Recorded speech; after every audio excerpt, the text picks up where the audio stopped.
welcome back. Bruce Porter joins us now for this week's Dollars and Cents. Good to see you. Good to be here. All right, here we go. Now, we're not going to have a typical question today. We're going to continue this discussion on long-term care and spending down your assets, especially when it comes to caring for an aging parent, because there's a lot more to learn here than we frankly have time for. Absolutely, it takes more than one segment. It does. That's why it's always important to get, competent help when you're trying to figure this out, because there's lots of moving parts that you have to consider. And 2 or 3 weeks ago, we covered some highlights. We talked about the spend down calculation. Yes. And the division of assets, and the $1,999, and the $24,160, and the 60-month window. We talked about that and the importance of knowing what all that means. Yeah, because spending down has to happen over that 60-month window. You can't do it in a weekend. You have to, and in order to qualify for Medicaid, you have to know these things. Countable assets versus exempt or excluded assets. We talked about what's going to be used to calculate and all that. Right. And then when you're doing an estate plan preparation, while you're doing all of this, a lot of people go ahead and say, well, in our estate planning documents, if we can do that to help us with this entire problem of nursing care, then what am I going to need to take to the meeting? And we talked about those things. And most of the time, it's make a list, and when you sit down, get to the bottom of what you want to know, and then let them explain, here's how it works, and people are always surprised. Very much so. Get good advice on that for sure. Absolutely. But you have some numbers today that I think may, frankly, blow our viewers away when you really look at the cost. And it did. It kind of shocked me. I looked at cost of care in Springfield, Missouri. So I got real specific, zeroed in on it through longtermcare.gov. And what I found was kind of shocking.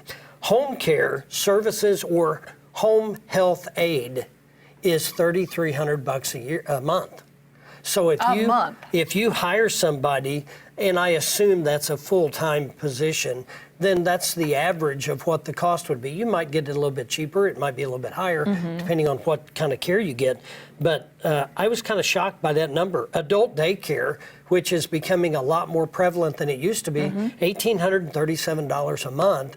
And I assume, again, that's full-time adult daycare. So, right, that's when you take the relative to a facility, leave them, and then come back and pick them up again after work or whatever. That's right. Yeah, and crazy. And that's a very popular thing that is being developed right now, because people can't afford to quit work to take care of their parents. So it's an option. And they do have activities, and it's a good social network for them and things like that. Assisted living, a private one-bedroom, $2,722 a month.